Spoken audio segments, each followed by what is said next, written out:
Welcome to The Explainer. Look, if you're a logistics leader in California, you already know the 2025 CARB deadline was a massive, industry-altering shift. But what if I told you it's not just some heavy regulatory burden? What if this transition, approached the right way, is actually a massive, margin-expanding opportunity? Well, that is exactly what we're going to unpack today. Okay, let's dive into this. I want to throw a challenge right off the bat to the C-suite execs, the warehouse directors, and the logistics managers watching, especially if you're operating out of high-density hubs like Mira, Loma, and Jurupa Valley. Take a hard look at your current operational reality. Is your material handling fleet tethered to a depreciating liability, or have you engineered a strategic, future-proofed competitive advantage? To answer that, we really need to acknowledge where we stand right now. Part 1. The post-2025 forklift pivot. So, as of August 2026, that 2025 CARB deadline, it is officially in the rearview mirror. Running internal combustion forklifts isn't just heavily regulated anymore, it's an active, uncompromising liability. Just look at the pre-2025 legacy reality. We were dealing with crazy volatile propane and diesel costs, the constant headache of anticipatory reporting, and literally pouring money down the drain on exhaust mitigation. Now, contrast that with the 2026 operational reality. We're talking smart grids, high-speed lithium-ion charging, active ESG enforcement, and zero emissions. Upgraded electric hardware now fundamentally dictates your facility's baseline ROI. And that brings us to building a real competitive moat. You see, regulatory compliance is no longer just about dodging those aggressive state fines. Securing reliable power infrastructure, like charging stations and grid capacity, and hitting that zero-emission ESG compliance is now the absolute prerequisite for your fundamental license to operate. It is exactly what global supply chain partners are demanding before you can even bid on Tier 1 contracts. Let's move on and see how this builds into something pretty incredible. Part 2. The hidden TCO dividend. All right, it is time to completely dismantle this outdated myth that electric fleets carry higher long-term costs. The localized data from the last couple of years proves the exact opposite. Upgrading to a zero-emission fleet is a highly strategic investment.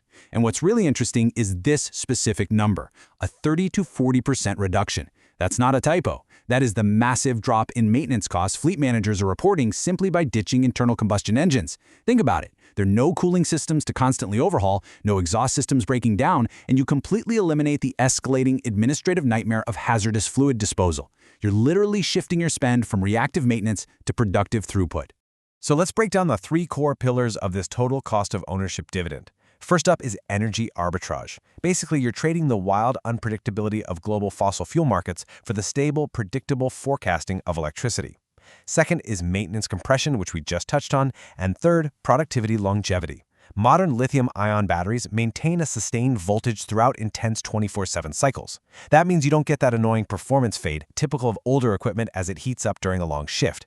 Your end-of-shift productivity stays just as punchy as your start-of-shift output, and that directly protects your operating margins.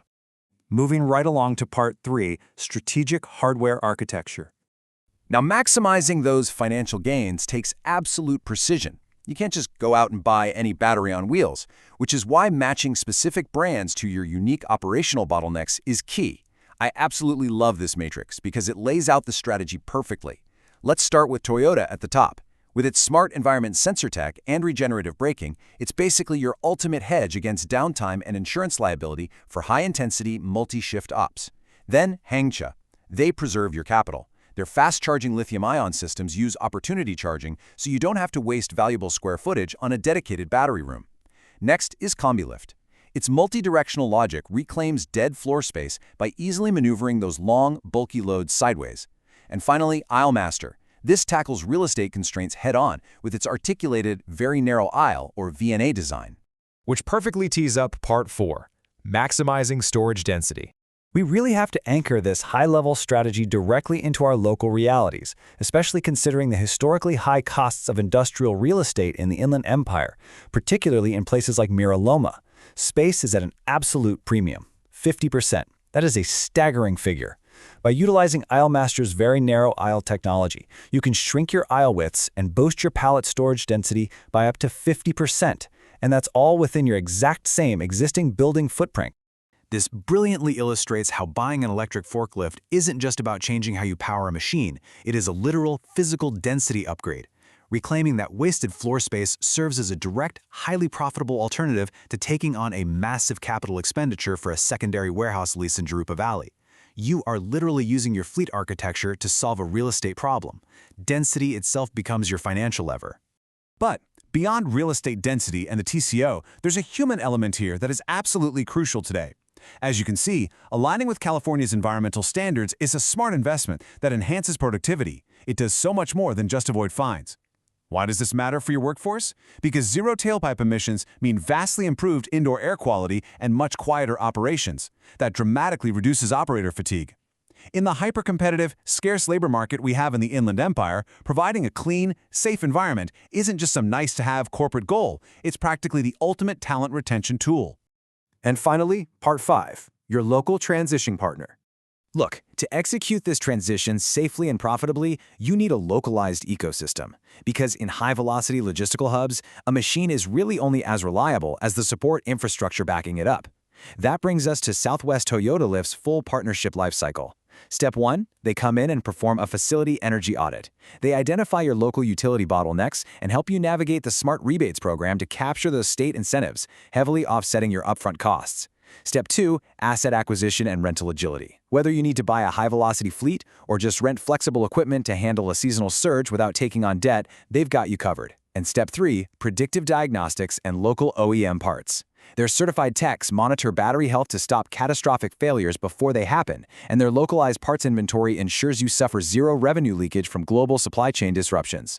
If you operate in the Inland Empire, you absolutely need to future-proof your operations today. Don't wait for the bottlenecks to hit your facility. Reach out to Southwest ToyotaLift's Mira Loma hub at 3725 Nobel Court. You can call them directly at 951-727-0477 or visit their localized portals online to kick off a comprehensive compliance and energy audit.